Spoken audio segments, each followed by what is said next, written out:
What's up, everybody? Listen, welcome to Fresh Start Me Please podcast. This is yours truly, Bobby 2.0, and I am so excited. Listen, I'm excited about every podcast, right? But I am excited to see you on tonight. Tonight's going to be another special broadcast, and I am expecting God to do something magnificent through this podcast. And so right now, I need you to hit like. I need you to follow. I need you to share. I need you to tap in. I need you to subscribe. All right. The show has begun. All right. So text everybody you know, because this one's going to be a good one tonight. And it's just me tonight. All right. It's just me tonight. And I believe it's going to be good. It's just me and you. And we're going to dialogue for a little bit. So welcome. If this is your first time, welcome. And again, I say welcome. If you've been with us since the beginning, this is podcast number 4. All right. And so listen, we're going on and on and on. So if you've been following us from day one, listen, I want to say what up to you. God bless you. Peace and favor unto you. All right. I am so excited about what God is doing. Listen, God is just doing some amazing things, like literally, He really is. Even with the growth and the response of the podcast, literally within our first podcast, I think within like 24 hours, we had it up to 100. But the last podcast we have, literally within 12 hours, we were over 100. And I know that may not sound big to you, but considering that this is only podcast number 4, I think that's really good that we're getting that type of response, and it's on you. It's you helping us spread the news. So thank you for your support. Thank you for all the ones that are saying, hey, this is helping me and this is blessing me.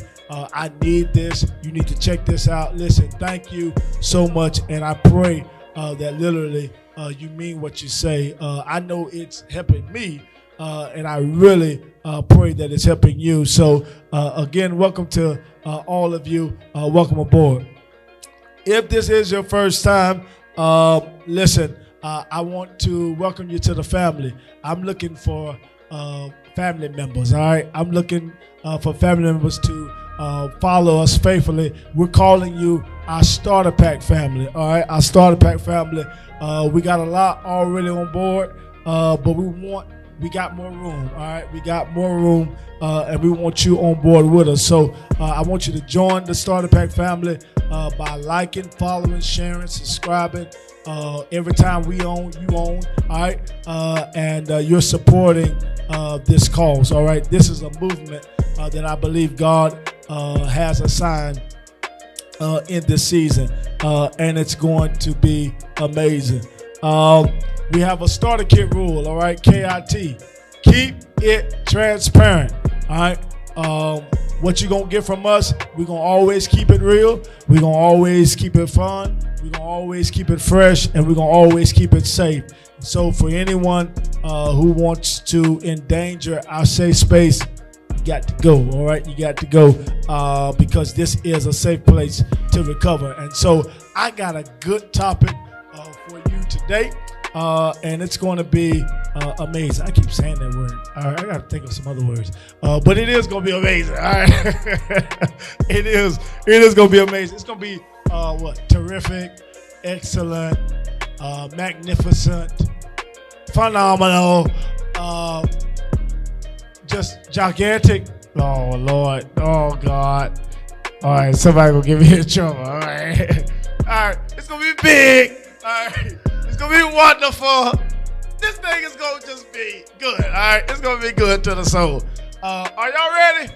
I'm ready. All right, I'm ready. What do you call this thing? I be grabbing it. What is it called?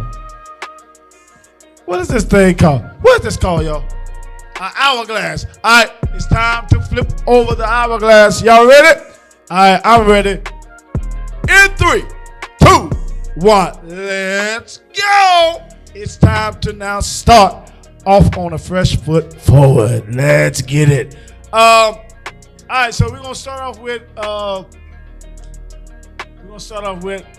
first segment that we do for every show, and that is what do you see?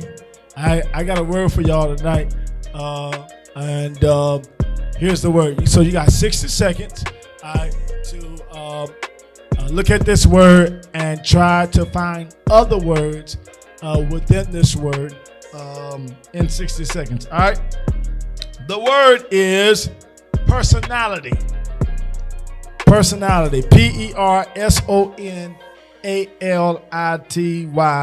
And you got 60 seconds to make it happen. All right. Are you ready? In 3, in 2. I ain't ready.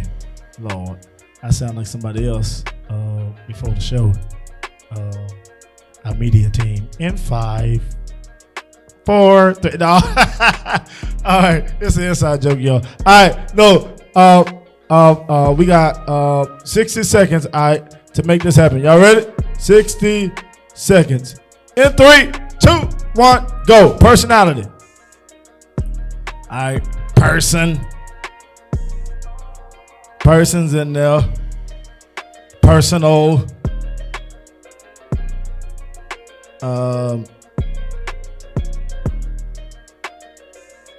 Son. Own. ER. That's a word, right? Yeah. Yeah. ER. Right. Per. Lit.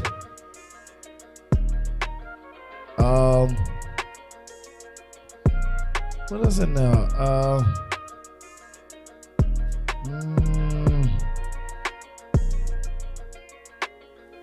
AS as. Oh, time's up. All right, Darren, get in the mic. All right, what do you see? I got 1, 2, 3, 4, 5, 6, 7, 8. Man, I can't never get above 10. Lord. All right, so I got person, personal, son, on, ER, per, lit, as, like AS. Yeah. Amen. All right, we ain't cussing. Oh, Jesus. All right, what you find? I got person, per, son, personal, lit, reason, on. Reason in there? No, ton, as, and nap. You got tongue? Ton, Ton. I'm about to say, man, what word you read? All right, reason in there? RE. Sure is. What's the number? Ton. Mm-hmm. That's good. All right, so how many you get? Oh, man. I'm jealous.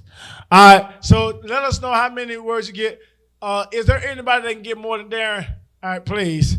All right, because he just thinks he's, God sent anointed one. All right. Indeed, I am. Whatever. All right, but let us know. Again, we do this to show you that there is power in perception. That how you perceive a thing can really change your life for the better or for the worse. And that there is more in your reality than what is at the surface. There is more to you. There is more to your situation. There is more to life. And there is life after death. All right. Literally, emotionally, mentally, maritally, there is more to your situation than what the eye can see. That's why it's very important that we not walk by sight, but walk by faith. And faith is a form of sight, but it is seeing it God's way and not our way. All right, that's pretty good. So that's very important. That's why we do this little game, is so that you can literally take this game and apply it to your real life and say, hey, yeah, this looks like sickness, but what more can I get out of this? Yeah, this looks like depression, but what more can I get out of it? All right, and I believe that God, when you are willing to give the effort, God is literally willing to reveal His mysteries to you. So that's why we always play the game, and that's pretty good. So tonight I want to talk on a one-word subject. All right, I always love my one-word subjects, but I want to talk on a one-word subject that we all have to deal with, that we all have to face, that we all have to confront. One word: people. Yeah, let's take a moment of silence right there. People. Yeah, let's take another moment of silence.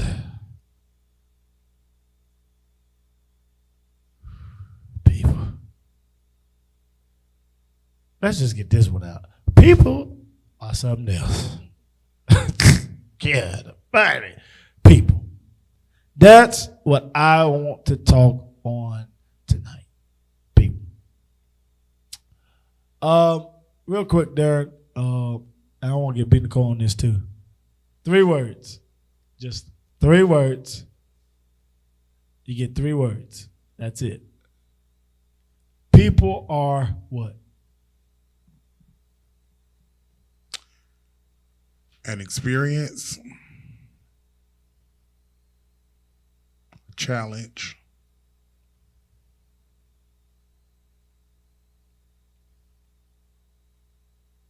oh God. People are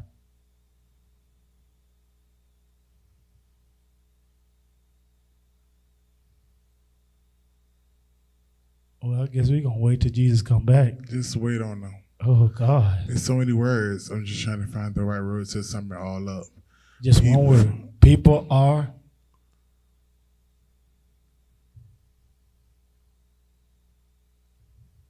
unpredictable. that is exactly what I said, dude. Good God Almighty. Whatever. He talking about he me. Lord, touch him. B. People are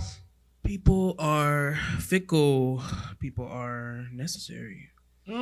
People are, I was gonna say mandatory, but that's the same thing, kind of as necessary. yeah.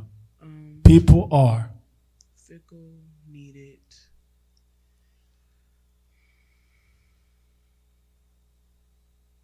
that last one getting y'all.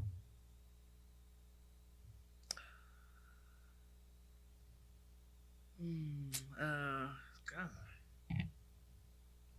It's because you're trying to filter out all them. Yeah. Of everything. Because there's so many things. So many things. People are fickle, needed. Fickle, needed. Special. I'll say special. People are special. Now, what you talking about? Like, I didn't want to say crazy. but okay. Everyone is special. Everyone is special. All right. But yeah, so I was talking to some people earlier today, and I asked them, and it's amazing to me that they had the same response as you guys in the sense of having to like literally think about it and filter it out because people are so many things. And you guys don't know these people, and those people don't know you. So, but I was talking to them. I said, people are what? And one young lady, she said to me, people are crazy. She said people are caring. She said people are adventurous.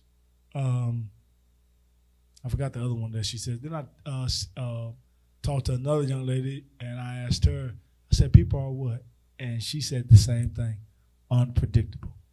And when I thought about it, that was the first word that came to me. People are unpredictable. And I mean that in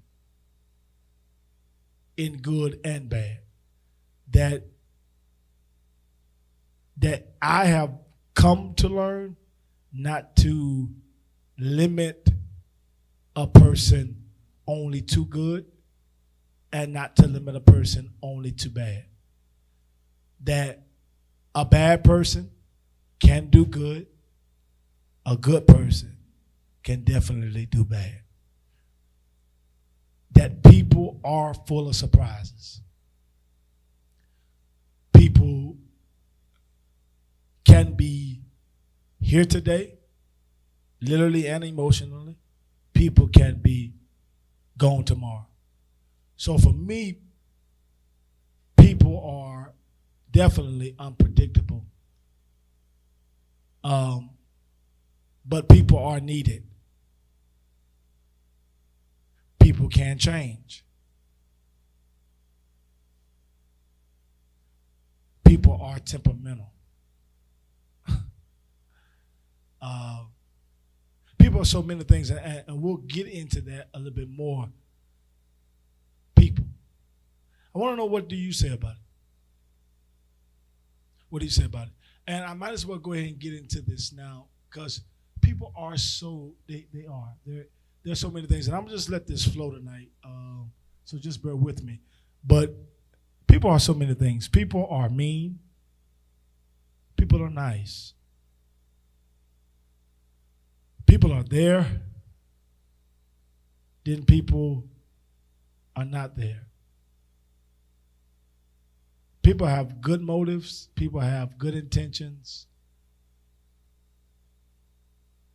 Then people can literally be fickle. They can be wishy-washy.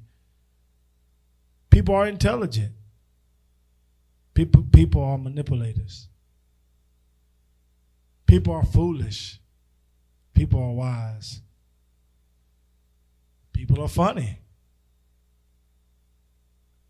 People are dumb. People lie. People are honest. People are only honest sometimes when it just benefits them. People are protective. And sometimes they're only most protective when it suits them. People are givers. People are lovers. And those same lovers can sometimes turn into haters. At the end of the day, people are so diverse. And in all of those, what are those adjectives? With all those adjectives, here's my question to you. It's because it's so easy to define who people are to you, right? So easy to define who people are to you.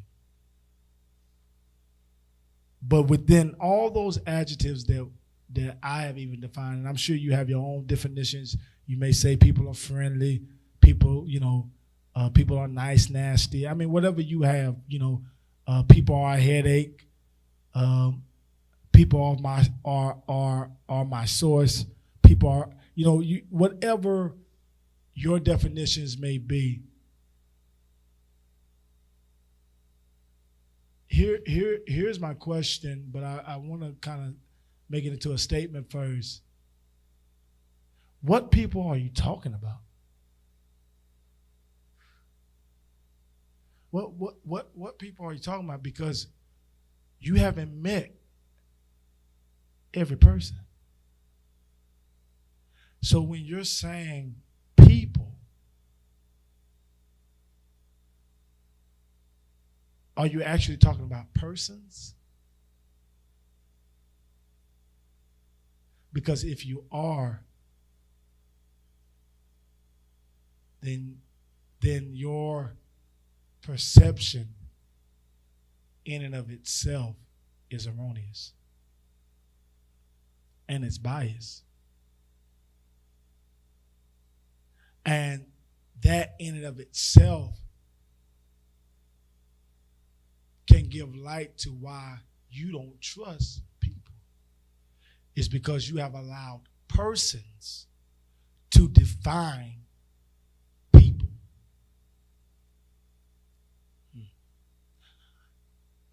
And I'm just talking here. And in your definition of people, all right, in those adjectives, in those definitions, in those descriptions, do you meet any of those same definitions? So, Darren, you said people are an experience. Is that how you see yourself, or is that how you have seen others that you have met? Both. All right. You also said people can be a challenge. Are you a challenge? Yes. What was your last one? Unpredictable. Unpredictable. Are you unpredictable? I can be. He looked to the. I don't know where he looked. All right. B, you said people are fickle. Are you fickle? I don't believe so. But I can't challenge somebody's experience with me. So What does that mean? because like what you're saying, everybody has their own experience. Right. So Darren's experience with you may not be mine. Okay. You may have been very good at everything with Darren, but I may have the story where he was inconsistent. Okay. He was fickle, you know. Right. But that doesn't mean actually you may not have been, but that's just my experience. That's your experience. So what you're saying is, so you have experienced a fickle person. Right. I think that's just a general so that you can. I think you can make that a fact that people can be, because fickle would be aligned with unpredictable, maybe, right? Listen, Can we I look at a ain't gonna definition? just say Yeah, you let's know. look at a definition. Let's look this up. Fickled. That's FICKLE. It's changing frequently, especially as regards one's loyalties, interests, or affections. Yeah, one thing about them people, they gonna be fake. All right. So people are fickle. But you're referring to the persons you have come into That I've contact. experienced. Yeah. In contact. All right. You said people are needed, necessary. Is that how you view yourself, or is that how you view the people you have come into contact with? Yes, I view myself that way, and all people. I just view all people As needed. because somewhere you're a need for somebody, some things. Yeah. So you see, starter pack, that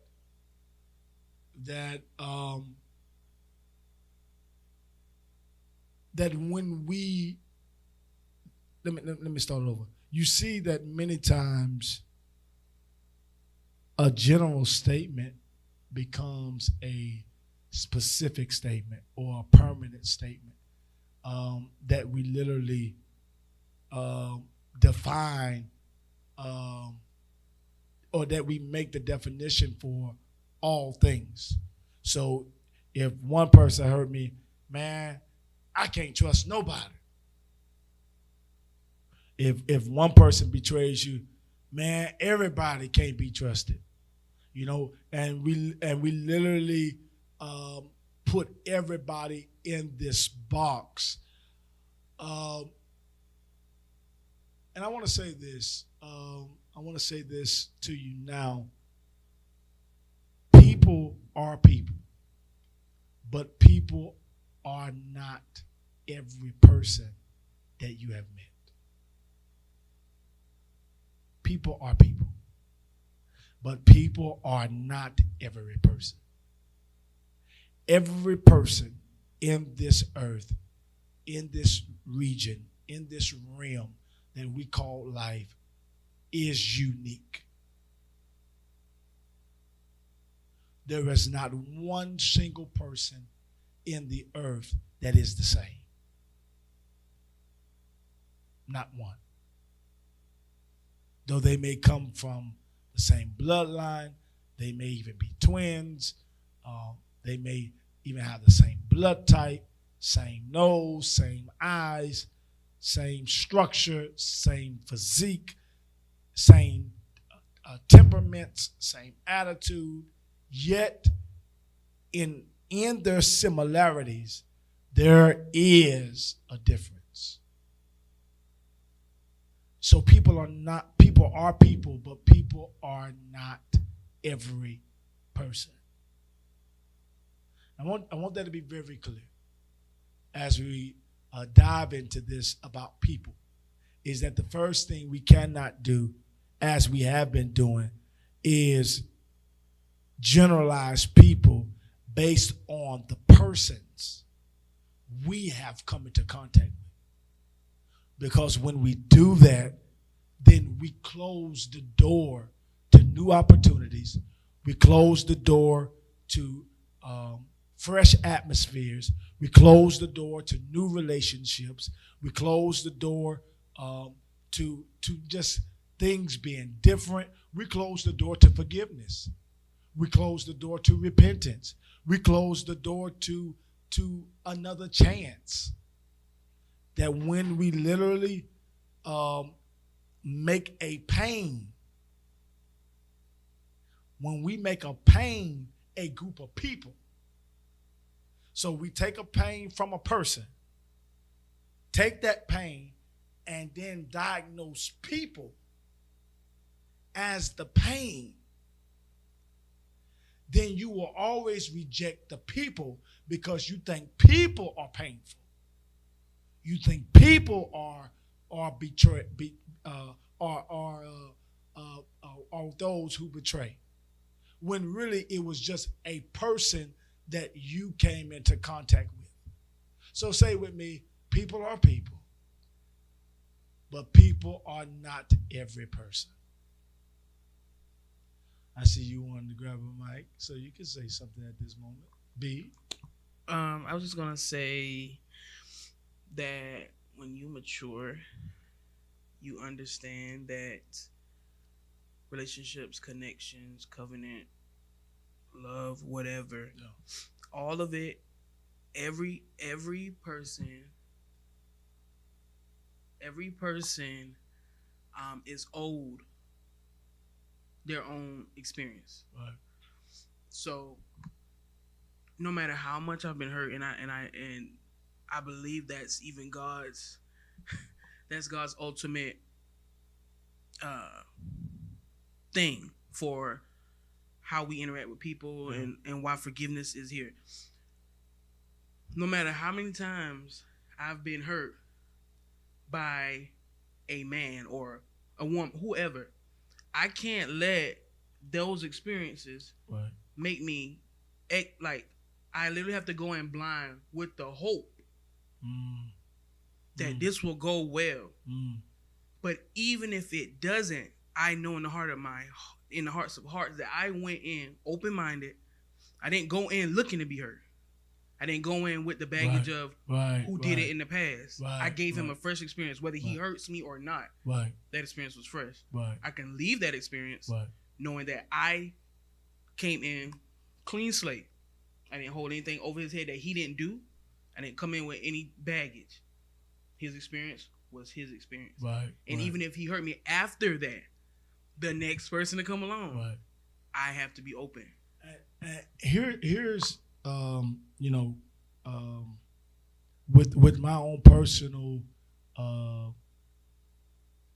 challenges and with my own personal views, my own personal story, with the recent things that I've been through.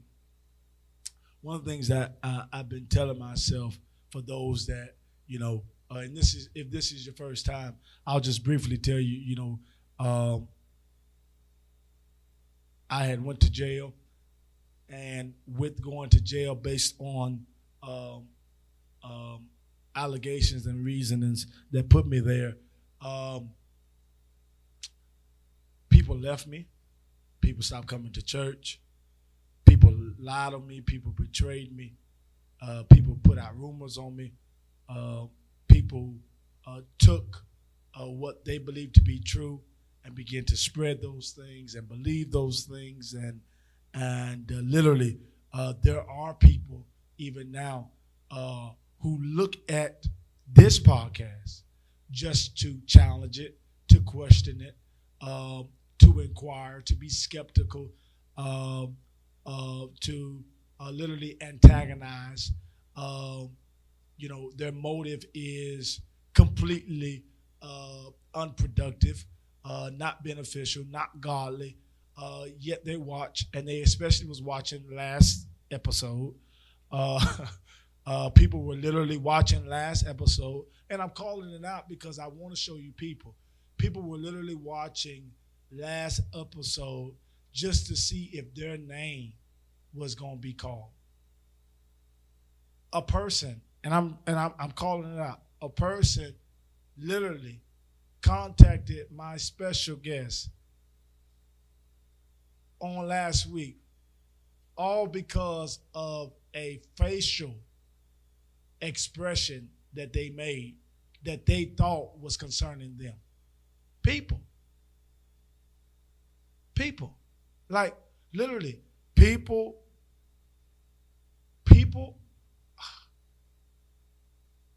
are something else. But I want to I said all of that to say that what I have said to myself in all of these situations, because people have been responding, people have been literally nagging, people have been supporting, people have been praying, and to the ones that are antagonists, and to the ones who are negative, and to the ones who don't want me to recover, that don't want me to heal, here's what I have said since even being in jail and even since being out of jail. This is what I have said to myself. That person who dislikes me, that person who can't stand me, that person who has hurt me, that person who seeks my demise, who seeks my death, guess what, y'all? That person is just one person. One. You have to hear me. People are people, but people are not every person. A person is just one person. A person is not people. There are so many people. And hear me tonight. As many people there are, is as many chances you get.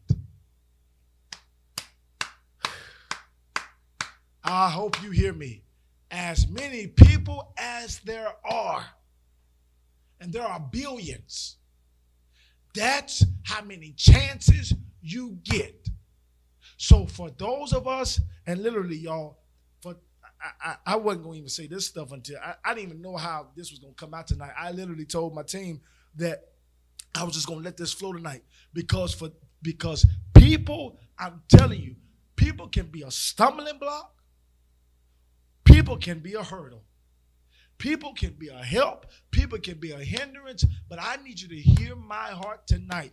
For the ones who have damaged you, for the ones who have hurt you, for the ones who have helped you but now have stopped helping you, for the ones who were there, now they're acting, standoffish. They don't act like they want to help anymore. They haven't said it with their mouth, but their actions are loud and clear as day, that literally you don't want to help me no more. You ain't said it, but you're showing it because you don't answer my phones like you used to. You don't respond to my texts like you used to. But let me tell you, that person who's changing on you is one person. One. And we trip over the one when you got so many others. who is looking for a person like you to be with, who is looking for a person to support like you, who is looking to befriend, that's only one person. So a person betrays you, you're one person. You're one person. That's just one person. You cannot make the mistake, hallelujah to God, of multiplying what God was only trying to keep singular. Hear me. You can't multiply that. Because that's not fruitful. He told you before you even multiply, he said, be fruitful. And anything that's unfruitful should not be multiplied. Keep it at the one. Keep it at the one. Stop spreading it. Because what I have learned is the reason why we have that view, what I'm learning is that the reason why we have that view of people is because we're literally spreading the poison to the next person. So we're not letting it go with the person who actually did it. So then we're literally taking that poison, taking that cancer, and we're literally putting it, inserting it, forcing it into the mouth of another friend. And you're literally of another friend, of another spouse, of another date, of another boss, of another coworker, because hey, they'll ask you, why you acting like that? Because you don't understand. I've been through this. And you're literally treating your next like you're old, and you're spreading the poison. So sometimes the reason why our people are like the way they are is because we haven't let go. We have become the person that we have become the person that has hurt us. We have become the person that we don't like when we see it in somebody else.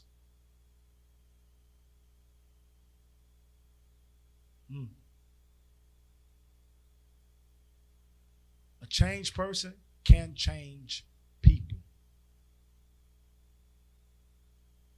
A changed person can change people. Let me say this to a group of you guys who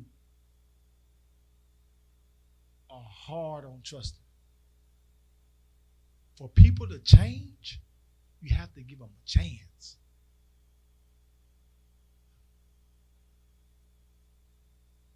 You have to give them a chance. Now, what they do with that chance can display who they are within their core.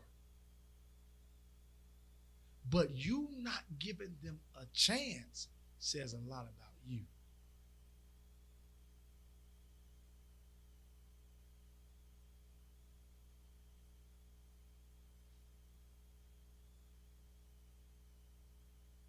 So what people have defined you?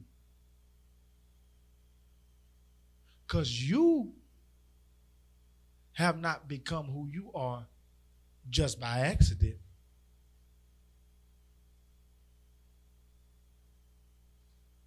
Somebody groomed you. Somebody trained you. Somebody manipulated you. Somebody deceived you.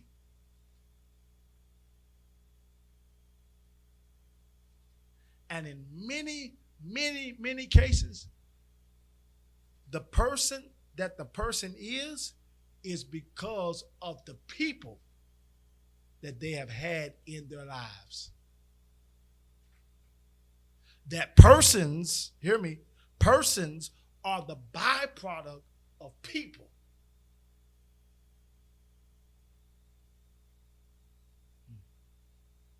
Persons, does that make sense? Persons are the byproduct of people. Grandmama raised you, people. Grandmama raised you, grandpa raised you, church raised you, projects raised you, people. Neighborhood raised you. And you know this because you claim it. Man, I'm from the east side, people. That's not how we talk, people. People. Yeah. But what changes people? Change happens to people when change happens to a person.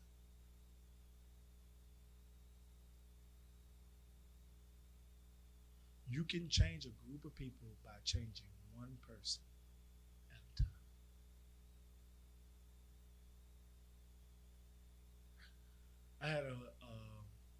I had a roommate tell me when I was in jail.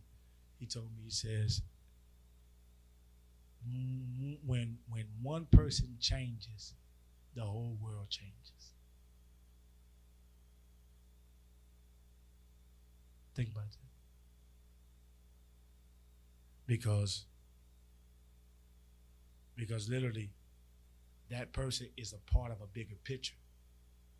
But when that person shifts, the picture is no longer how it once was.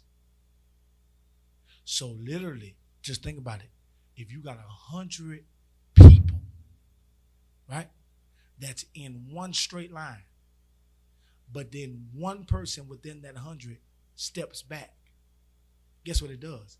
It changes the formation. Then another person steps back.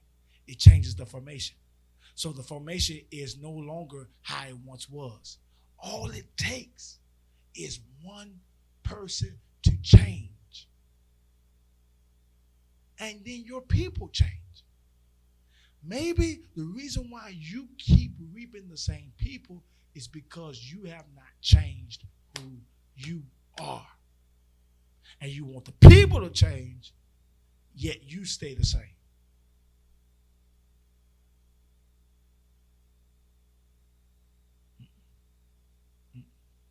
Can't work like that.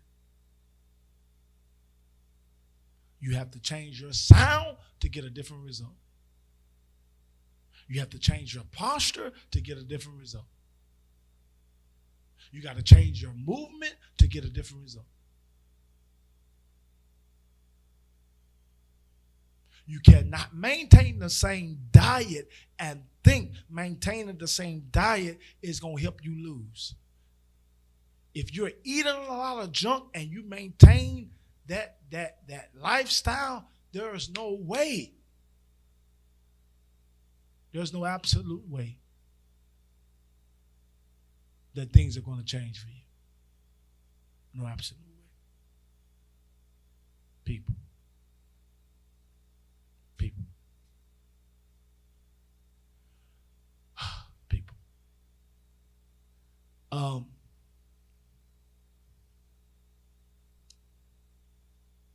People is a general term. But they play such a major role. They play a major role in how we associate, in how we process, in how we interact, and even in how we move forward. People are so many things. And I want to continue in this conversation because when we attempt to discover the identity of us as a person, in many, many cases, our thoughts of ourselves are birthed, influenced, and perceived through the lens of people.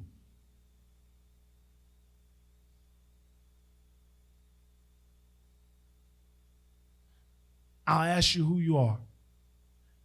And in many cases, people will say, well, they say I'm this. Well, they say I'm that. Or you will literally take on and adapt the confession of somebody else about you and claim it as yours, and you will literally begin to spread that thing as your truth when it's not how you see yourself. You call yourself stubborn because that's what people call you. You call yourself fat because that's what people call you. You call yourself ugly because that's what people call you. You call yourself strict because that's what people call you. You call yourself nice because that's what people call you. But are you really nice? Because just because you do something nice doesn't mean you're nice. And there are a lot of persons who hang around people that they don't even like. And those people have so much good things to say about them. Oh, they're likable. Oh, they're nice. People. People play a major role in who we are and who we are not. They play a major role in what we do and what we don't do. They play a major role in who we will become or who we'll never be. People. And here's the question as I was thinking about this prior to coming live. I was pondering on this question. And here's the question. Do I really need deliverance from people? I want you to think about it. Do I really need deliverance from people? Is deliverance really what I need at all? Because if God was to deliver us from people, right, then think about this. Think about this. Who would the singer sing to?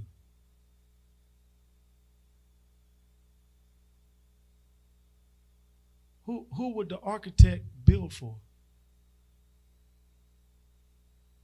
How would the contractor contract at all?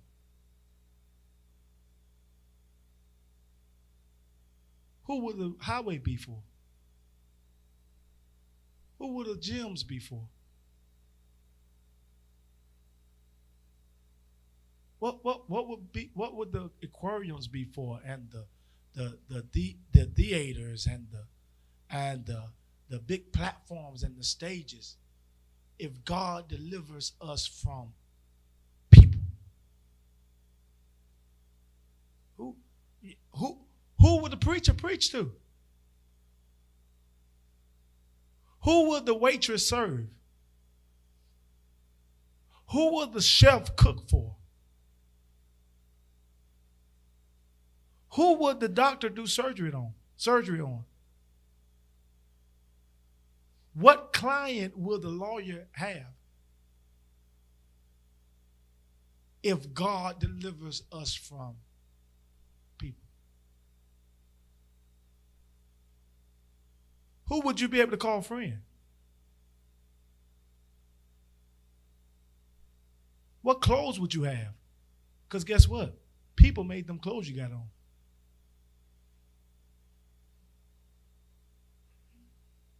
The house you live in, people made that. The car you drive, people made that.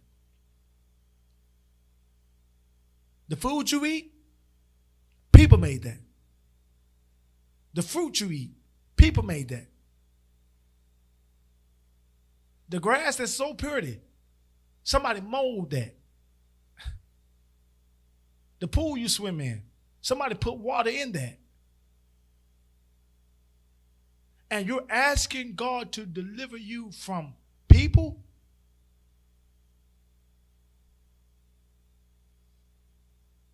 It was people who hired you.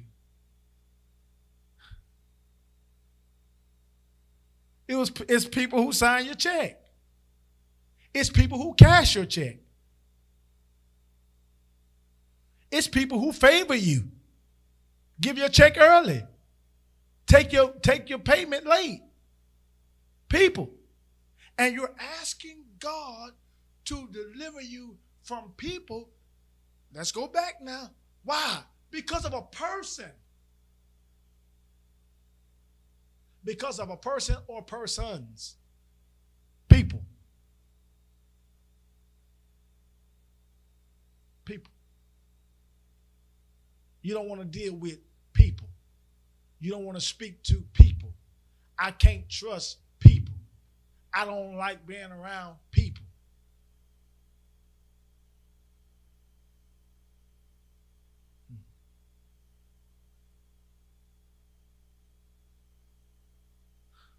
So the question is, do I really need deliverance from people? Because to be delivered from people, or to be delivered at all, is to be freed from a thing. It's to be freed from it. It's for that thing to literally, not exist. That literally you have no more attachment to it. You have no more connection to it. That tide is broke. Is that really what you want? But look at what hurt will make you do. It's a trick of the enemy. I'm trying to tell you something that God has put in my spirit within the last couple of days. I'm telling you, it's a trick. This is how suicide manifests.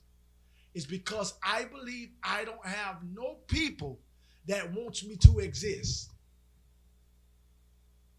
This is how depression sits. Because I believe that there is nobody that wants to see me go forward. This is how you do damage to yourself and damage to others, is because you see no way out. You see every person as a enemy, hallelujah, God, and not as a support, and you literally are damaging new opportunities, all because of one opportunity not going the way you wanted it to go. I'm going to invite some comments in this. B, I see you grab the mic. What you got to say? I don't believe it's deliverance from people. I believe it's deliverance from feelings. By that, I mean... All right. So, last week, God was dealing with me about this. And a lot of times we unknowingly do this, but we literally idolize our feelings. If we detached and literally subjugated and submitted our feelings under God, a lot of our problems with people wouldn't be what it is. Yeah.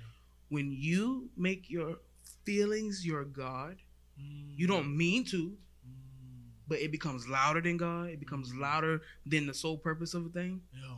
You're driven by those feelings. Yeah. Those feelings cause you to hurt people, cause you to betray people, cause you to just do things that wasn't the original assignment for whatever the connection is. Right. So, not deliverance from people, deliverance from your feelings. Because when you get by yourself, the feelings will take you on a journey, and you'll end up 600 miles away from where you were supposed to be. That's right. So if they're not subjugated to God, if he does not, here God, I got to give you this hurt, this betrayal, this pain, this made me feel a way. So before I push this on somebody or make the wrong move, I'm going to give them to you because you know what to do with these feelings. Right. While I submit my feelings to you, you're going to give me the strength to get back over here and do what my sole purpose was for this connection. Yeah. Not deliverance from people, because you need them. Right. They're necessary. Deliverance from those feelings. Right. All right. There's so many avenues I could go off of your statement. All right, let me say this. Okay, so what I believe, or what I want to submit to us tonight, is that even more than deliverance, because again, deliverance is to be freed from a thing. Right? More than deliverance, I think, and I want to submit to us, I think more than deliverance from people, I think we need discipline with people. More than deliverance, and that goes with what you're saying, being delivered from your feelings. But even more than being delivered from your feelings, if think about this, and there's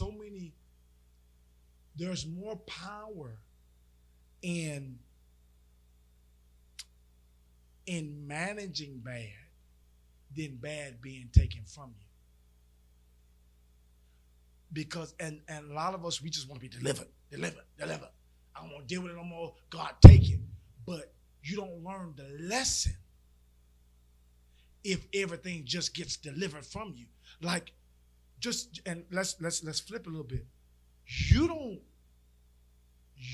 respect the mailman until you become the mailman, right? Because the mailman delivers your paper, your mail, all right? And we are nasty to the mailman at times. Why you late? We mean to Amazon. Not understanding, though, what they had to go through, the traffic, the shipping, the other post office, not understanding what they had to go through, and but once we become what we yell at, you understand what I'm saying? So if we never understand or go through the process of what it takes to deliver, then we will never respect a deliverer.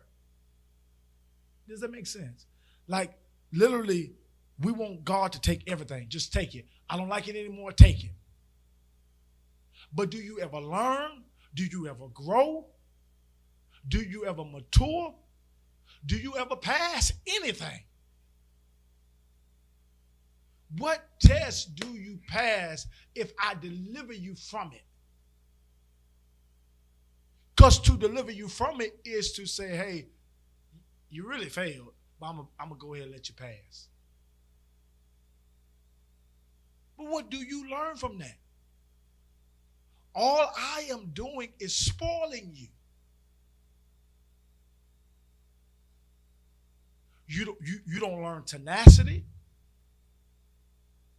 You don't learn behavior, well, proper behavior. You don't learn the power or what it means to be still, to be patient, to be silent. If I, at every time you scream, deliver you, what do you learn? How do you grow? How do you ever learn to stand up on your own if every time at every cry, I'm picking you up? Oh, come here, little baby, come here.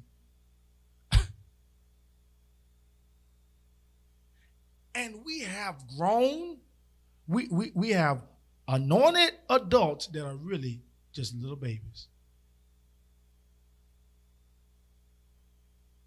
Little babies. Because we want God to deliver us from everything. God, get me out of this. God, get me out of this.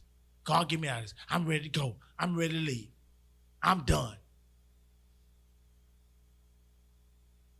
But more than deliverance, hear me, more than deliverance, we need discipline. More than deliverance, we need discipline. Because where deliverance frees you, discipline gives you the power to manage. To manage. So you're able to manage it. You're able to oversee it. You're able to literally put it in its place. That when I disciple you, it is I am teaching you, that I know how to put this together. I know how to put this in place. I know how to control this without it controlling me. And even if I do have to depart, how I depart is still disciplined. That even if I have to let you go, I know how to let you go properly. That even if I have to divorce you, I know how to divorce you properly. That even if I have to break this soul tie and break this connection and break our communication, I don't do it in a way where it damages anyone. There is a way to peacefully depart. But it takes discipline. Discipline to not respond. Discipline to not regurgitate. Discipline to not literally respond to every message, every statement. Literally, discipline to be silent, to be still. Discipline not to rush. Discipline not to hurry. Discipline not to fight. Discipline not to slap. Literally, it takes discipline.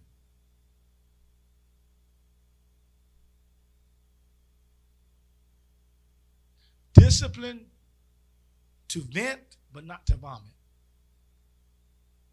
It takes discipline. And some of us, when we get mad, when we get frustrated, we go from venting to vomiting. And vomit stinks.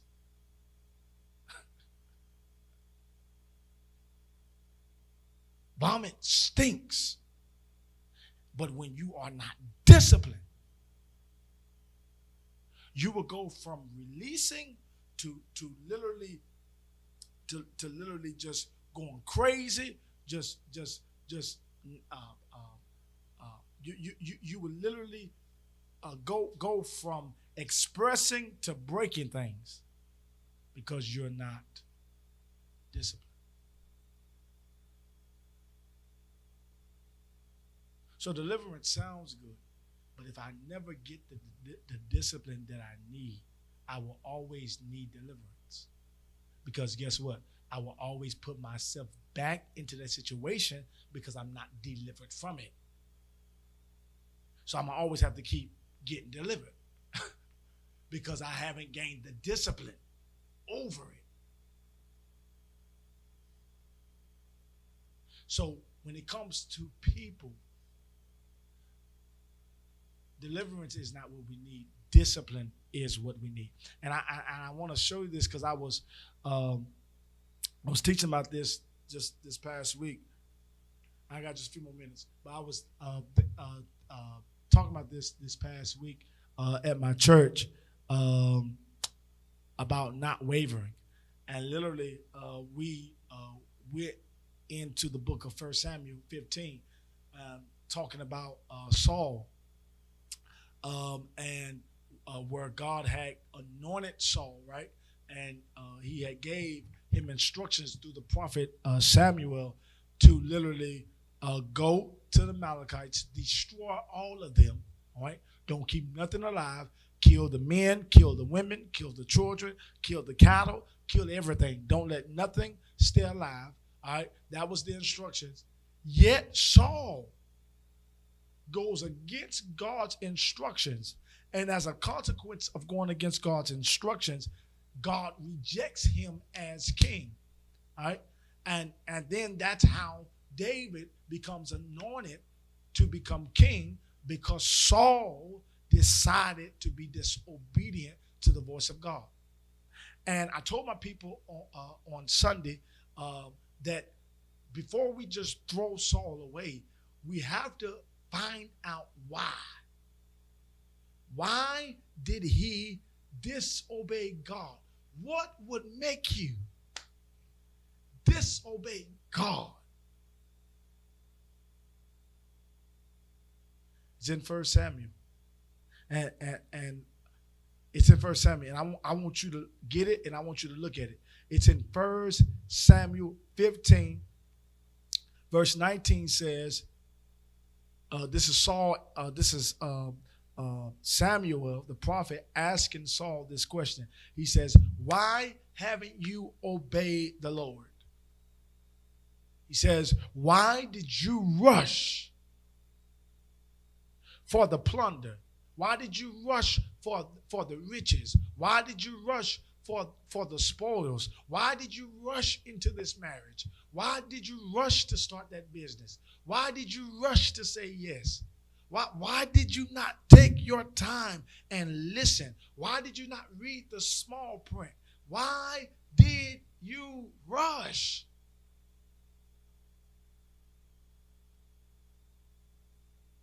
It's almost like Adam. Who made you eat that?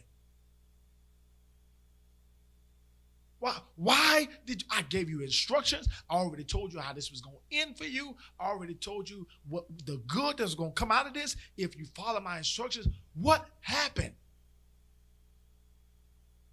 Why did you go a different route? And literally, we see it in verse 24, y'all. 1 Samuel 15, verse 24, New Living Translation. Then Saul admitted to Samuel, yes, I have sinned. I have disobeyed your instructions and the Lord's command. But here's the reason. I was afraid of the people. And I did what they demanded. People can only demand of you and make you do something when you're not disciplined in your own truth. When you are not disciplined in your own identity, people can conform you to anything. When you are not disciplined in your own behaviors, when you are not disciplined in your why, people will make you do all kind of things. When you are not disciplined in your conviction, when you are not disciplined in your commitment, you will step out. You will commit infidelity. You will lie. You will betray. You will do things that you never thought you would ever do, and you would do it under the demand of somebody else, all because you wasn't disciplined to yourself. To yourself. You said it, but you didn't mean it. I'm going to have a good day today. I'm going to have a good day. But you wasn't disciplined in that confession. And so somebody else's demand of you, somebody else's life, somebody else's conversation pulled you out of what you said you was going to have. All because you let people mess up your day. You let people take demand of who you are. Or you acting bougie. And what you do, adapt to that. Or you act like you don't want to be my friend no more. And instead of you sticking to your discipline, you fall prey to their demand. So now you're going out to lunch with somebody you said, you wrote it in your notes, wrote it in your journal, I ain't going to mess with them no more.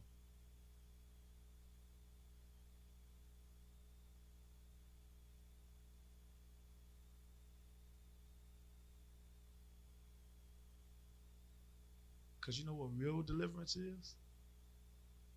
Real deliverance is discipline. Real deliverance is literally having that toxin around you, having that poison around you, and not touching it. Real deliverance is not you seeing it again.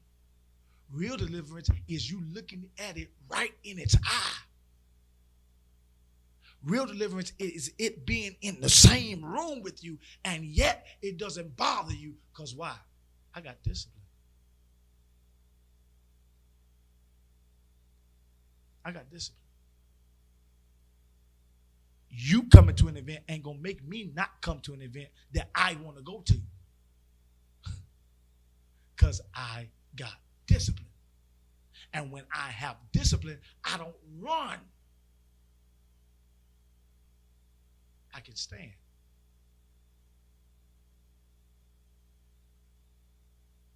Because people should never control the person you are becoming or the person that you are. Never.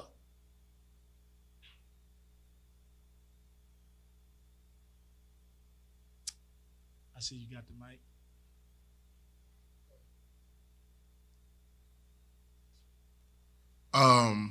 What I would wanted to comment on is, in being disciplined, you got to remember to have it founded, or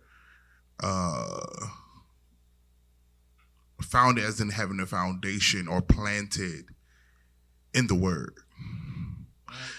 not off of feel emotionalisms, not off of current or past experiences, not even current situation.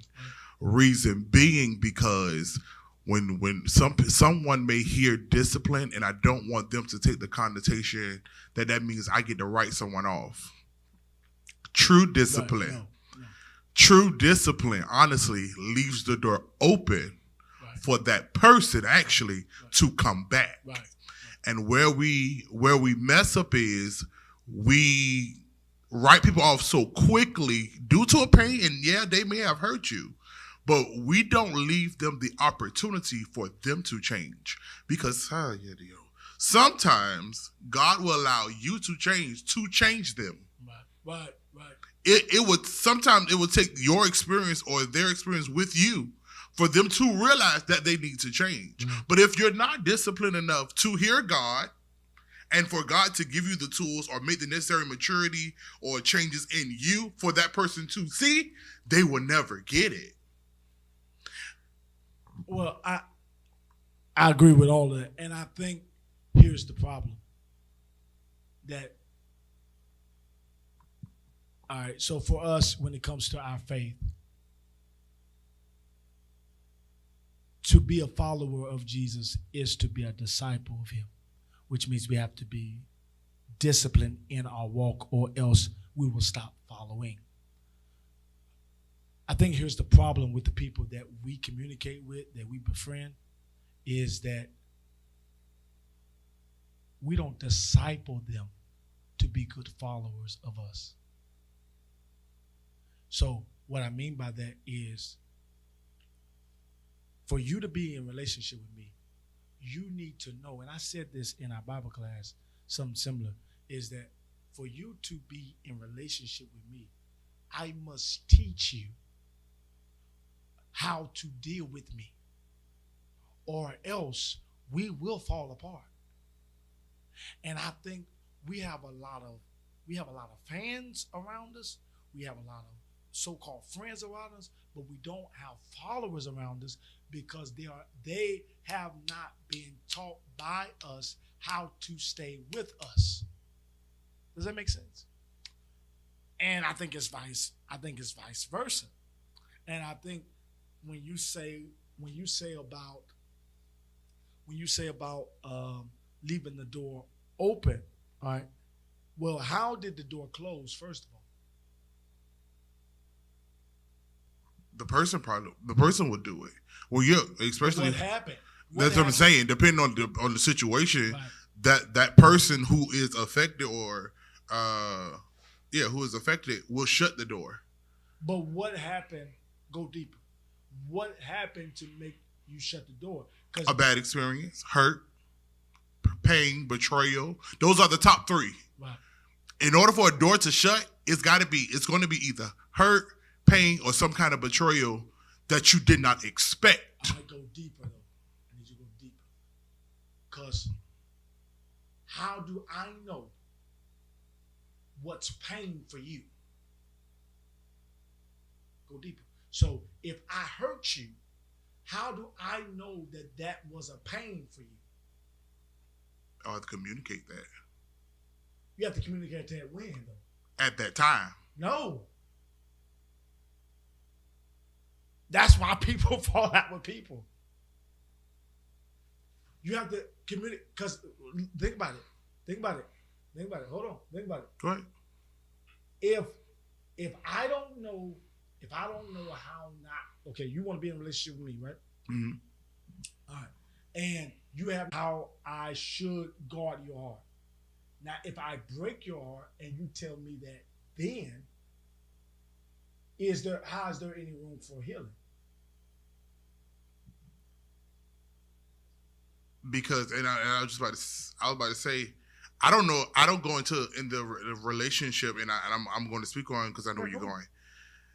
I didn't come into the relationship expecting you to hurt me, so I would never think to have that conversation as it should have been before when we initially met, right? Because I never expected that to come from you. Okay. When I met you, I only told you that I needed good from you. I never expected that we're going to have a bad experience, because in me meeting you or wanting a relationship, I'm letting you know all the good qualities I'm bringing to you, right, and I'm hearing the good qualities you're going to bring to me. So I'm looking forward to those good qualities, not thinking that maybe one day one of your good qualities could be manipulated, or you miss the mark of it and I take pain from it. I don't expect that. So then why do you leave me when bad happens? That's the thing. I should not leave you. And that's why I say you have to be open, because in that moment, and then, like, again, it goes back to being disciplined in that moment. Because what we do is, the first thing and where we mess up is we take the emotional side first. Oh, you hurt me, let me shut you out. That's incorrect. That's not discipline. Hey, you hurt me. This is how you hurt me. And this is how we get past this, if you're willing to. For example, if I step on your toe and you say, ouch, that's the first indication I did something to you. Now, based upon my response to your ouch, will determine for you what you should do with me next. The correct response is, whoa, what did I do to you? Why did you say ouch? That opens the door for you for us to fix it. But if I give the response, you just ouch him, okay, and brush it off, now you're going to close that door. There is no room for me. Although you should have. So that's why I would say in that moment, because I can do it before, but nobody really goes into a relationship thinking you're going to hurt me. Why? And that's a good question. Why don't we think like that? Now, for a person, unless. That's negative? Why would I go give it a mic. Why would I go into something expecting bad? That's negative. That psychs me out, because now I'm going to have trust issues. So every little thing, I'm just waiting on them to mess up. Just waiting on them to hurt. No, if you go in with a clear mind, you go in better. You get a better experience regardless of if they hurt you. Hurt is unpredictable. Hurt is unpredictable. So I can't tell you something I don't know. Right. I don't expect Darren one day just has the unction to pull out his gun and shoot me. But when we first became friends, Darren, shooting me will hurt me. Please don't do that. Who's thinking about that? I can't tell. Why? It's unpredictable. That don't make. I'm sorry. That part I just don't make sense. Go into it. I'm gonna try to make it make sense in a minute. How can I tell you something that I'm not expecting? I'm not That's not how we should go into experiences. I don't think that's God's plan either. We don't go in thinking this could happen. This could go this way, because bad only psychs you out. Dwelling on negativity causes trust issues. You're always going to be tripping. You're always going to be edgy. You're always going to be looking for something. Like, I can't pre-tell you something that Okay, so I don't think that's what I was trying to say. What I'm saying is based on, because this is what we do, is we take a previous situation to form walls for a new situation. And I was about to say that only happens if a person has experienced that. Right, and that's what I'm speaking on. Because that's, if you notice from the beginning, that's what I was saying, that the person, how one person treats you is how you treat or define people. Because we all done it. I asked you, I said, people are what?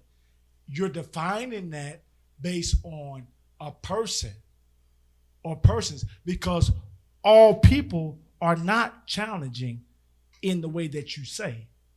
All people are not fickle in the way that you say. All people are you see what I'm saying? All people are not retarded, dumb in the way that we say. all people are not foolish in the way that we interpret it to be. Does that make sense? That is, all people are not manipulative. I mean, I can just go on and on and on. That we're defining that from a particular person. So what I'm saying is, as we go into new relationships, as we go into new bonds, new opportunities, new doors, it's a habit to take what somebody else has done and, like I said, then create this wall of defense.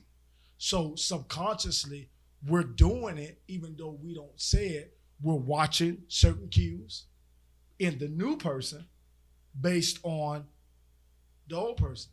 So you're doing it, you're communicating within yourself. Okay, I saw them do something that I didn't like, but they don't know that.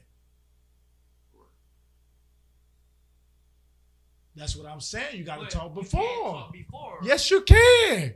Yes, you can. You can talk. You can. I believe talk you before. can. You can say what has hurt you. That's what I'm talking about.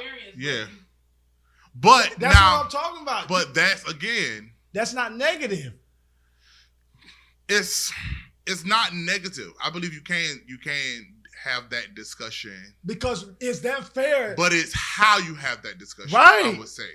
You got to be able to discipline. For me, even in like I said in the beginning, when I said people are inexperienced, a challenge, unpredictable, I literally go into every new relationship with that, not on a negative connotation. But I'm going knowing that, one, this is going to be a different experience. Between me and this person, we're going to decide how this experience is going to be. Right. I know there's going to be a challenge somewhere, but between me and you, we're going to decide how that challenge is going to be. And I know it's going to be unpredictable. I'm not going to be able to guess. You're not going to be against me. I'm not going to be able to guess you. Right. So, but me and you going to have to figure that out. Okay. All right. So, like, for me, as a pastor, when I went into all this, because I was a pastor's kid and all that. So when I went into it, I went in with the expectation people are gonna hurt me. People are gonna lie. People are going to betray. People are also gonna help me. There are people that even now, I believe that to this day, that as long as I pastor, as long as I lead people, there will be somebody to support me. There will be somebody to stab me in my back. That doesn't stop. So when I've had communications with certain people with joining the church, I've said to certain individuals, we may have arguments, and we may have disagreements. Matter of fact, it's probably if you're in leadership with me, we probably will disagree. You probably won't like something I do. I probably won't like something that you do. And this is how I respond to those things. I get quiet. And I think we have made that negative, but there's nothing negative about saying, hey, these are some of the things I've been through. So, hey, I'm looking for, and you can apply it to so many things. If I'm looking for a wife, but I've been through what I've been through, but I'm looking for a new individual. I don't think there's nothing negative about explaining to them some of the experiences that I've had that have made me either become who I am, think the way I think. I don't think there's nothing negative about that. I think that gives them clarity and understanding on a couple things. Do I want to deal with this person? Because I think we are forced in so many ways to facade and to put on and become this fake version rather than be real. And I think if we be real from the beginning, I don't think it's nothing. I don't think so. I don't think it's nothing negative about revealing certain things that I've been through with other persons, because especially if I don't want to have it with the next person. That's so negative. My question would be, is that healthy? It's what healthy? Is that a healthy process? Okay, because remember, people are unpredictable. Y'all tell me if it's healthy. You ready? So Yeah, come on. people are unpredictable. Right. All right. If I'm a type of person, let's say with that you just gave me, Right. and I'm new to meeting you, Right. right? You have what I need. But if I've been hurt, right? Or I just take your word as you say. Now, because I want to get to know you, I'm going to watch out for every little thing that you just told me. So let's just say I didn't do anything wrong. Let's just say you're in your mind one day and you're just quiet around me. Right. Now, I don't know that you're just having a day with the Lord, but you're just quiet. So if I take that connotation, because you told me in the beginning, when I'm quiet, you offended me. I'm going to tell you, if I take that connotation and now I feel like I have offended you, how is that healthy for our relationship? Because in that moment, I didn't offend you. You're just in a whole nother zone. You get what I'm saying? Because you didn't explain to me in the beginning that, and that's why I say it could get tricky with hurt. I'm gonna say that. Get tricky with hurt. That's why I say I feel like you have to handle things as it comes, because it's gonna come in different ways. Yeah, but you respond in many cases the same way. Just think about it. People hurt you, and most times your pattern is the same. Unless I'm mature. Yeah, but I'm saying, even in your maturity, your pattern becomes the same. In that next level of maturity, right, it still becomes the same. Gotcha. I mean, whatever you adapt, yeah. It becomes and I'm just submitting this, it becomes the same. So like I have a different approach now to how I respond to things. That is now my new pattern, new way of responding to various things. One of those things is detoxing.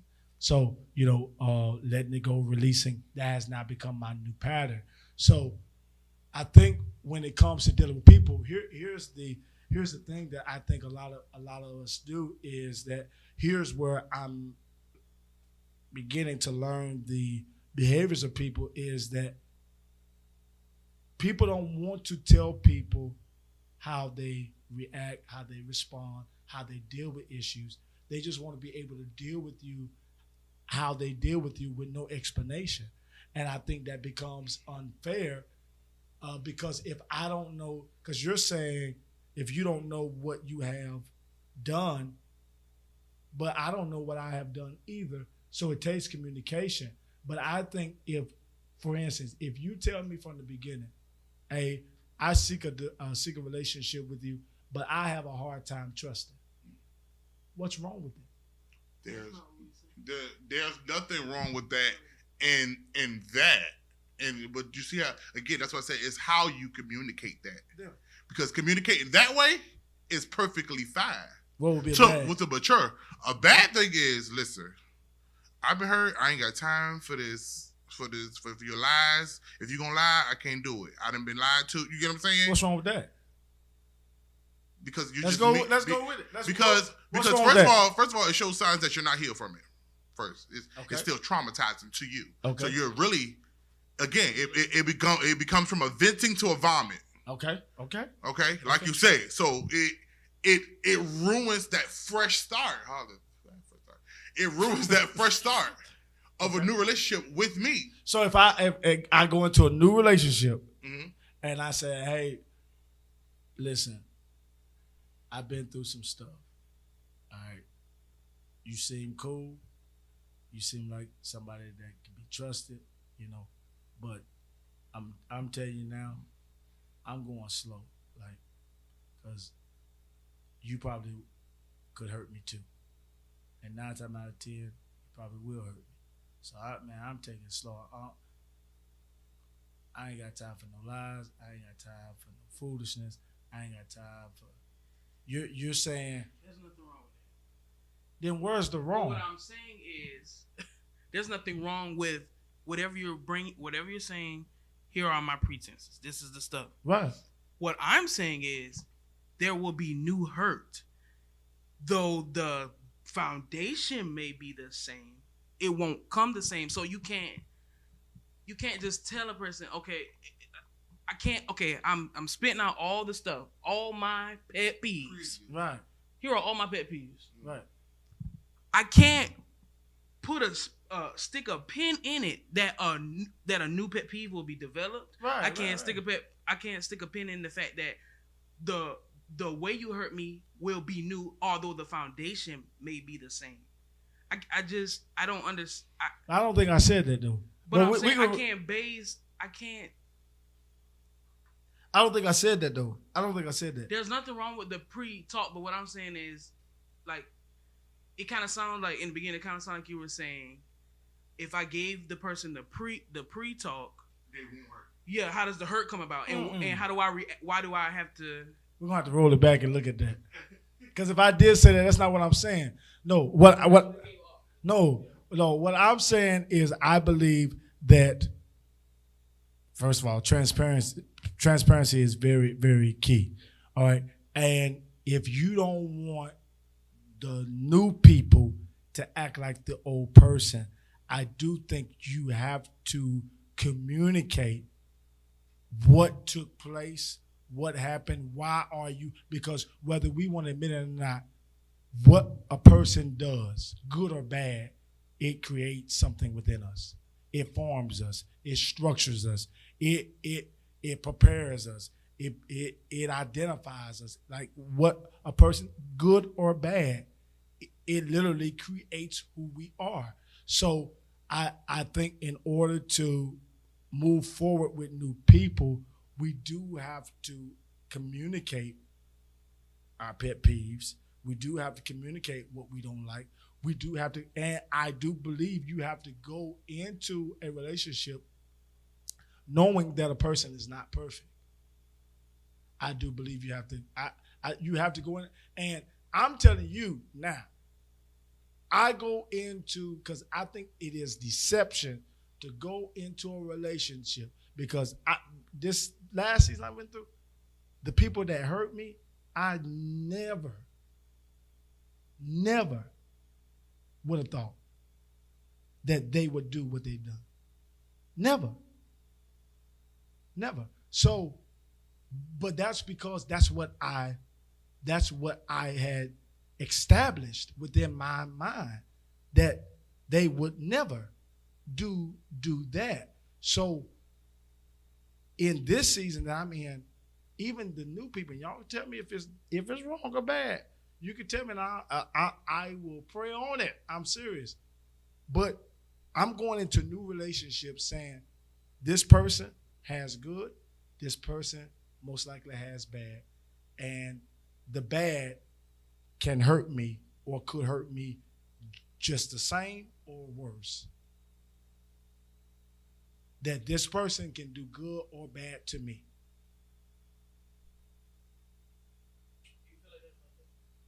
What? You gotta have it because they can't hear you. So do you feel that, like, do you share that same thought for That's what I'm about to say. What? that you gonna hurt them and you gonna be bad sometimes? I have good. I have good in me. I have bad in me. I have likable in me. I have unlikable. And what I'm trying to do is work on the unlikable. I think this season that I've been in has shown me some things that I don't like about myself. So I'm working on those things, because let me ask y'all a hard question. Have I done something to y'all that y'all don't like? Okay. So with that's what I'm saying. But prior to that, we didn't have a talk about it. And if we be honest, if we probably would have had a talk about it, we probably would have, because one situation I know went really, it went really to the left, but because we didn't have talks about how other people had did you, how other people had did you, I didn't know certain things. And when I had did a certain thing, it reminded you of what They did. Right? Huh? Right. Right. Right. Right. Right. But you have been ostracized. You see what I'm saying? And so, although my intentions were pure, it was hard for you guys to see it that way. We having a transport moment right now, y'all. But it was hard for you guys to see it that way. Why? Because of what the persons. And if we would have had a real talk, hey, when I first, and I'm not saying like from the very beginning, hey, Pastor, listen, not just like, but I'm saying as we're building our relationship, I do think real talks have to be had. And just think, families don't have real talks. Just think, it takes years, and then they want to start vomiting when you could have just vented. But now we didn't pass vent. Why? Because we let time grow and all. So I'm telling you, like, I'm meeting new pastors, all that, but I'm not putting nothing past nobody. Now, and that is that piece that is, I'm not gonna say rubbing the wrong way, but when I say it's to be open-minded. I'm open-minded. Listen, because listen, you already have a reserve field, right? And listen, that affects from what I hear, if the bag does come out, you're gonna write that person off. No. What I am doing now, and listen, if it's wrong, let's talk about it. Because listen, and I'm so glad, and I'm gonna do this without crying, but seriously, y'all know people done messed me over. Yes, I can. That I have literally helped, man. Now, not like literally. Well, listen, sometimes this is where in that you have to think, why did you ever get a chance to ask them why? What did you do? No. Is it something you did for them to give you that reaction? Is it something that I did to give? Right, like a cause and effect, because things just don't happen. But what did I do? Exactly. I don't know. We don't know, but I'm giving you. I don't know exactly, but I'm just saying. These are the things you have to ask yourself before you go straight to write them off or let them go, or give them a chance to change. But I have y'all now. I'm y'all know me. I don't write people off though. I think for you, Talking to Mike. Yeah, this going on. I think for you, You don't write. I think for you, there's a certain heart. There's a certain heart that God gave you, and you have this. You had this ability to literally still keep a door open for people that you knew were doing things to you. I always like to say I believe that's like one of the superpowers that God gives. But and the sad part is because people manipulate it, it causes you to cocoon what actually is a blessing. Like I tell people that all the time, like me and my mom was talking about Pastor Mitchell can literally like the grace that he has to just like overcome and literally like look over like knowing people fucking like knowing people hurt, knowing like and just being able to like with the grace of God and the strength of God, be able to like still leave a door open. Like there are no reserves. Like and it's sad because I hate that people took advantage of it, but I really believe that's your earthly superpower that God gave you. Like you are able to literally like somebody cuts you, and what one person strength of God, you're literally able to say, I know you cut. Right. Right. Because I really have a love for people, and I really believe, and I always would tell people, where people say you're guilty until proven innocent, I always say you're innocent till proven guilty, and then I would go beyond and say, and if you be found guilty, you still get a chance with me, like, and so now I'm still open, but with me, my desire, I don't want to be naive, right? So that's what I'm saying. That now I'm saying every person that I meet now has the potential. They got good in them, they got bad in them. My desire is that I will experience nothing but good with them.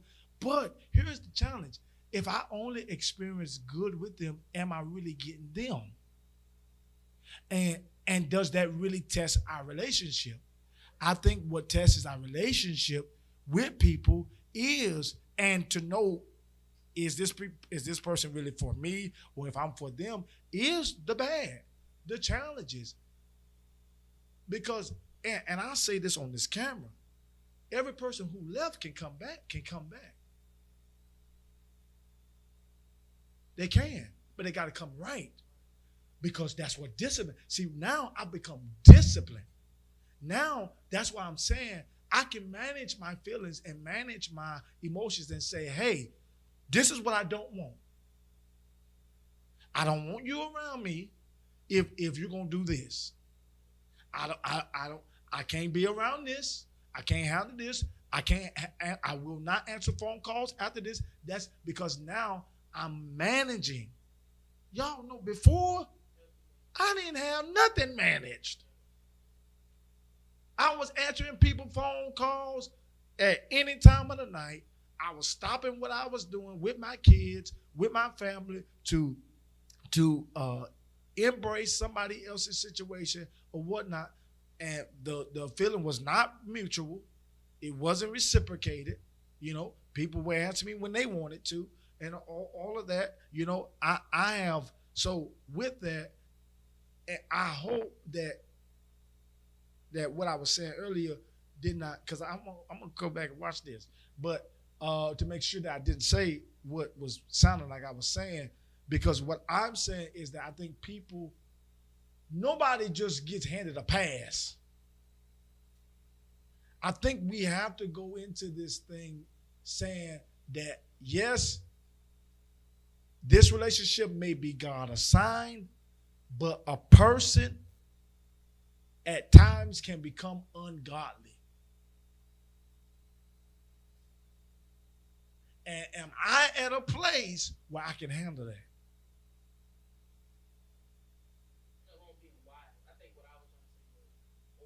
You got to get in the mic. They can't hear you. They got to hear you. And we said this thing was going to be 2 hours. How long is it? 1 hour and 40. Oh, Lord Jesus. But is this not needed? No, this is needed. Okay. But I think what we were trying to say, because I think that was how it sounded. This is how it sounded. I apologize. Yeah, it sounded like you were. It sounded like you were saying, be okay with built reserves. Right. But what we were trying to say was reserves make you miss opportunity and experiences. It does. So you can be wise. Right. You can have healthy boundaries. You just have to make sure they're governed and driven and focused in the right area, so that you don't kind of shut off opportunity. But like, because what I'm saying though too is that I think from the beginning, if you are, let's just say you struggle with telling the truth. I think as we're building our relationship and we're asking those questions, I ain't saying from the beginning, hey, listen, I was a full-blown lie. I'm not saying like that, but I'm saying if we go into a relationship and, you know, you struggle with telling the truth, you struggle with managing money properly, whatever the case may be, or let's just say you're a micromanager. I think that somewhere in our building of relationship, you shouldn't wait till we have that issue. I think somewhere in our building of a relationship, as I'm saying, hey, who are you? What do you do? What do you like?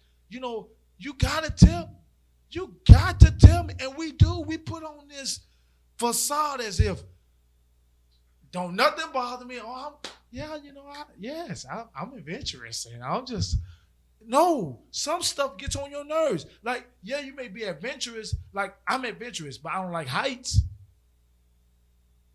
You see what I'm saying? So somebody could take my adventures and say, oh, well, I thought you liked ziplining. No.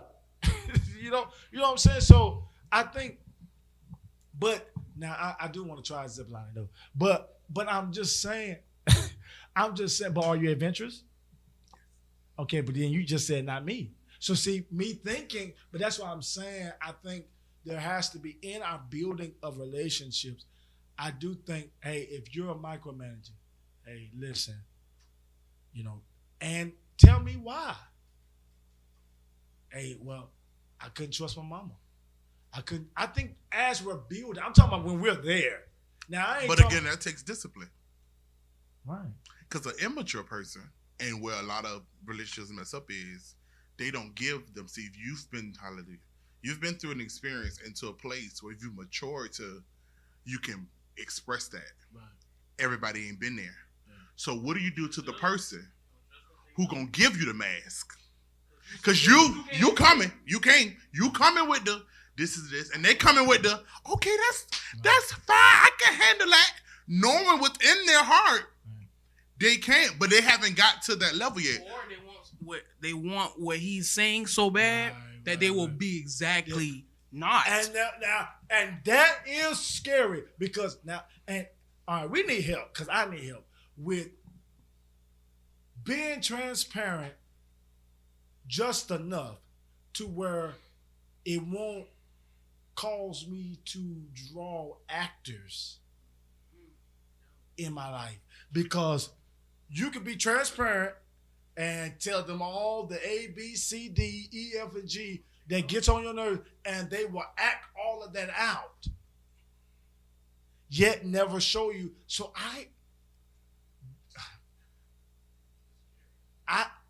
think what it is, though, we're not disciplined enough in relationships to weigh things out and wait for things to reveal itself. Like, we are quick to call people friends. We're very emotional. Very. And that's the issue. Emotions is not discipline. And that's the issue. We go into relationships emotional. And we miss. There's so many other factors to the relationship. And that's basically right. My goal in talking about people, make sure you strive to get to a level of discipline where you realize that relationship is more than an emotional ride. Good, there is something else there. There is something you have for me, and there's something I have for you. And good or bad. Right. And we need to go through this experience so that I can get that. And let me tell you why I think in people we have to acknowledge. And I want us, just think about this. I want us to be as open to telling our good to telling our bad. Because y'all got to know, hey, I do have some stubborn ways. And when I get in my way, I'll start doing stuff myself. I won't ask you for help. And I'll say, no, I don't need your help when I really do need your help. And you got to know those things because, again, my behavior can peeve you off to where you walk away from me. When really I don't want you to walk away from me. It's just I've been hurt so much by these persons that it's hindering me from healing with my people. That becomes both. Your task. Both. I think the person. Well, I think it. Like when the example you just gave. Yeah. If you, because of the hurt, yeah, you just kind of display that on somebody else that really like you really do need, Right. but they can't, they can't communicate. Right. Okay, he's acting. Okay, let's just. Though you miss out on these people and they, they leave or whatever. I think the whole thing is everybody has to work at something in themselves. Right. Right. Cause I gotta be healed. Like I have to be mindful and I have to be considerate because it's not, even on my feelings, it's not about me. Right. My selfishness to my feelings misses opportunities during the next phase, and I can't do that. Because look at what, can we bring it back to scripture? Let's go ahead. Like, look at what Saul did. Right. He literally let the demand of people pull him away. Moses did the same thing. What they gonna say when Adam let people? Abraham lied, said Sarah was his wife because he thought people was gonna kill him. Yeah. Like literally, people can make you go the opposite way and become something that you don't even like in yourself. Like literally. So, but at the end of the day, I think it's a self-examination. Most definitely. And again, which is grounded on, for me, and I tell God thank you for the love and maturity He has given me when it comes to people. I was one of those people. Yeah. Okay, you hurt me, you're gone. No questions about it. I'm silent. There's a wall. Strike 3. Goodbye. Be blessed. But then I had to realize that I'm an experience to you. Right.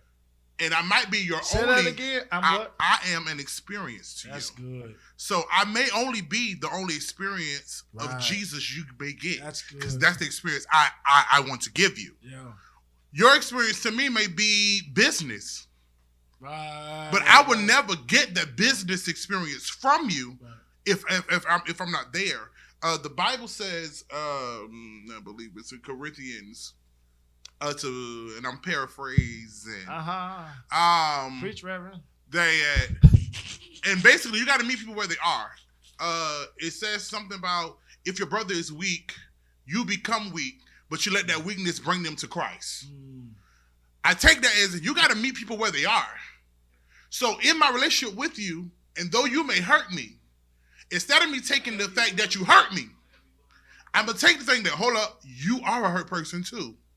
Let me find out what's hurting you bad, and I might just have the remedy you need. But again, I have to be disciplined enough to take that, rather than taking the approach of, oh, you hurt me? Okay, cool. You're going to see. Or, let's see if you can do this without me. Right. Because now God gets no glory. Right.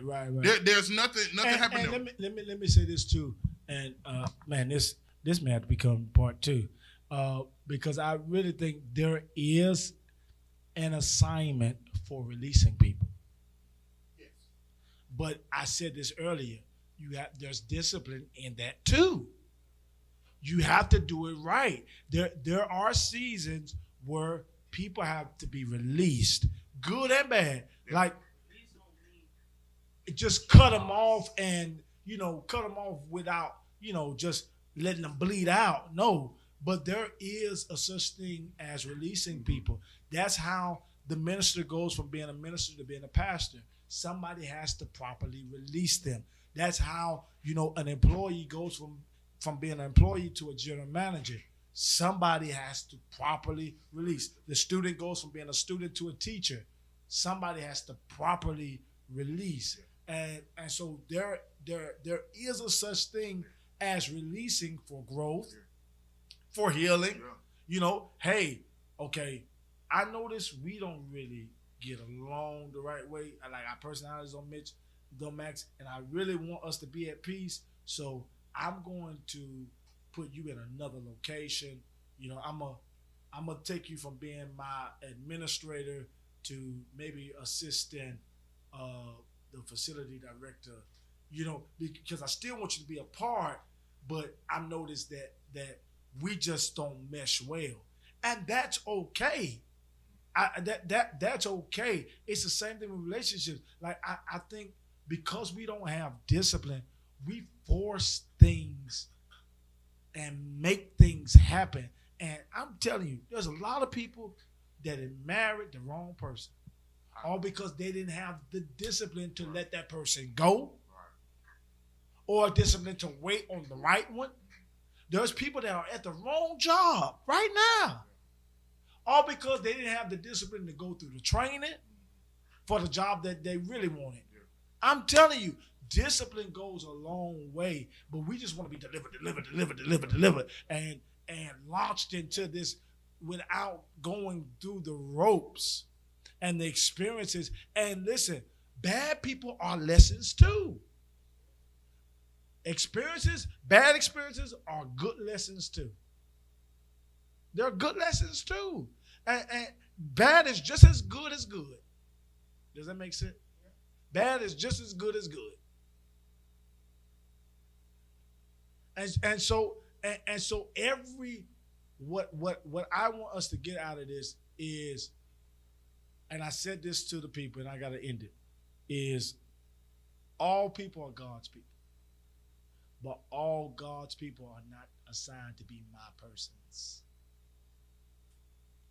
So what I have to do is, Lord, whoever you send, good or bad, they either are supposed to lift me or learn me. They either supposed to help me go up or teach me how to not to go down. That's it. That's it. But what I can't do, as y'all was saying, I can't reject nobody that comes my way. Because all of it is God. All of it is God. Let me end it here. All right, so 2 Chronicles, I didn't know how I was going to end it. I said it in the mic. Said it in the mic. Be the cold, said it in the mic. And we got to go. Sometimes we get hurt because we mess up our assignment with people. Right, yeah. You didn't see God about the assignment, so then you end up doing stuff with that person that wasn't even there supposed to be doing. Now it's jack up and two people hurt, and now everybody mad. Mm-hmm. When you misconstrued the original intention for the connection. Discipline. I'm telling you, discipline is it. Because if you don't get disciplined in this thing, you can't properly get delivered from it either. You can't get properly delivered because you're gonna go back and go back and go back because you never got discipline, and you're gonna hurt somebody else, and somebody else gonna hurt somebody else, and it's just gonna be repeated offenders. That's it. And so, are people foolish? Yes.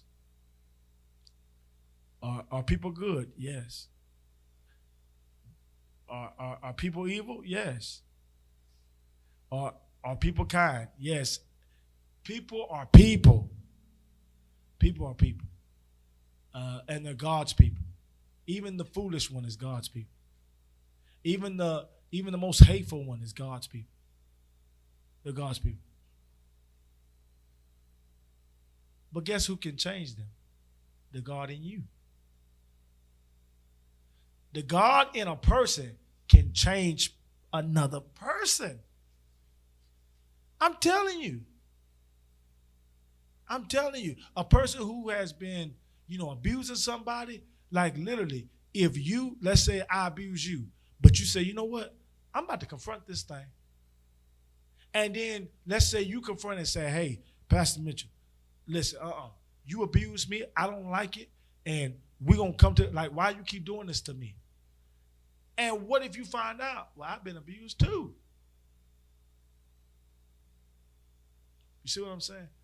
All right, I end it here. 2 Chronicles 7:14 says, if my people, which are called by my name, will humble themselves. All right. I always get that mixed up, but let me read it right. If my people which are called by my name shall humble themselves and pray. I either forget to pray or to seek my face, one of them. And pray and seek my face and turn from their wicked ways. Then will I hear from heaven, will forgive their sin and will heal their land. Here's what I want to end with. He says, if my people. So we are his people. All right. At the end of the day, all persons are God's people. He said, which are called by my name will humble themselves. So this means that people are not humble. They're not submitted. He says, and pray. People don't pray. He says, seek my face. People are not seeking his face. He says, turn from my wicked ways. People are wicked. So I think we have to go, if we go into this saying that people got a worse side, people got a good side. It's what they tap into. It's what they feed. It's what they water. But to say you would never murder, you would never kill, you would never do this, you would never do that, or I'll never cheat, or I'll never lie. I just think there is real good in us. There is some real bad in us, and it's what we feed into. He said, if my people, so that means the people wasn't doing it, but they can. You don't have to be that nasty like you are. You can be nicer. You can. You can. You don't have to do that. Excuse me. You don't have to do that. You can do better. It's what you tap into. So if my people, which call by my name, shall humble themselves and pray and seek my face and turn from their wicked ways, then will I hear from heaven, will forgive their sins, and will heal their land. At the end of the day, I think people will become better persons when they become or return to being God's people. Does that make sense? That's it. I think we want to be we want to be better. If we want to be better, that's what has to happen. He says, if my people, look at it, y'all. He says, if my people, which are called by my name, will humble themselves, pray, seek my face, turn from their wicked ways, he says, then I will be able to hear from heaven. I'll be able to speak to you. I will be able to hear you. I I wouldn't have to ignore you. I wouldn't have to be silent against you.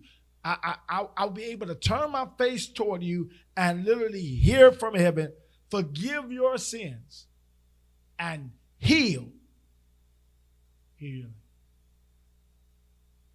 want to be a better person? Become better with God. When you become, hallelujah, become better with God, you will treat God's people better. And you will become a better person yourself. You don't want to be bitter no more? Give it to God. You don't want to be hateful anymore? Give it to God. You want to embrace people? I'm telling you, y'all, this is helping me. You want to embrace new relationships? Give it to God. Give it to God. And I think if we, now I think you're like this better. If we would be more transparent with God and admit more with God and communicate more with God who we really are, our lust, our temptations, our struggles, our truths, if we be more honest with God from the front, from the onset, God will already say, don't go there, because this person can't handle who you are.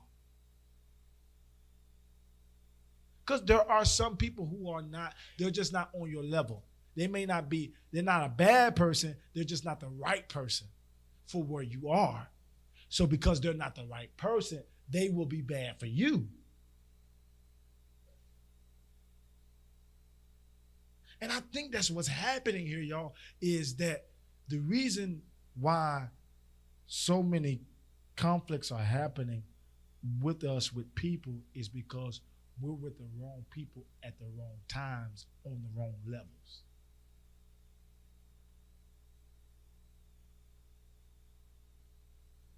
Doesn't mean, or we let things last through. So for instance, I was supposed to been cut that off.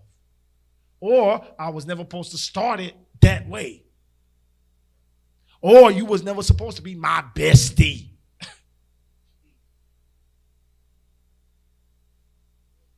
You see what I'm saying? And so we have put people in the wrong category from the beginning. You were saying I love you too fast. Because did you take it to God for real? Yeah. Yeah. And did you hear God? You got to say it in the mic. You got to. And then we're going to cut it off here. Bishop Mark House said something. Is it on? Yes. Okay. Bishop Mark House said something that will probably live in my brain forever. Bishop Mark House down in ATL, Atlanta, Victory City, Atlanta. Yeah. Oh, yeah. Shout out to y'all. He said, you must seek God, but when you want something, you desire it, you want it bad, everything will be God. Because you want that so bad. So it's easy to manipulate God's voice. Because I want it. It feels right to me. All while God is like, get away from over there. It can feel right for you, but be wrong for me and the plan that I have. And I think that's why we do have to be careful too with being transparent about your struggles with every person.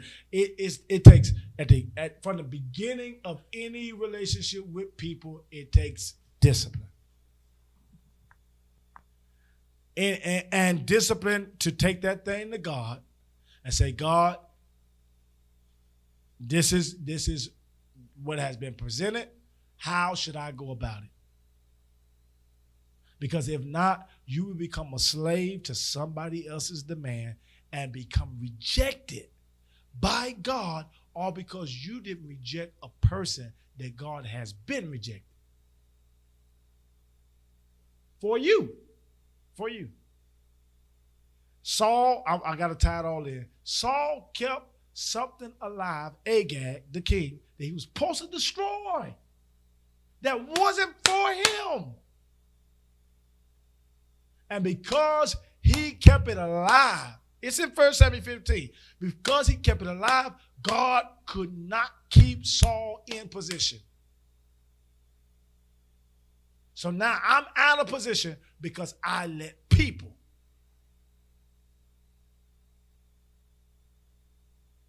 People are needed, but they are not that much of a need to where I have to disobey.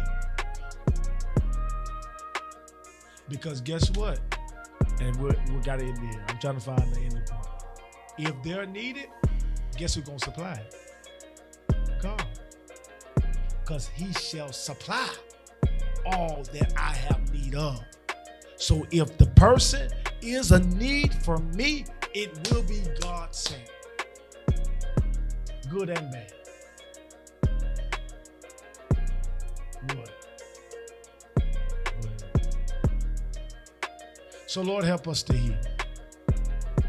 Help us to restore. So say with me as we say it and we say it all the time now. All right. I am healed. I am delivered. I am restored. I am safe. I am strong. I am proud of myself. You should be. You should be. God's going to help you deal with those people. And you shall become a better person. I love you so much. I'm out of here, y'all. Fresh start. Faith only. Peace.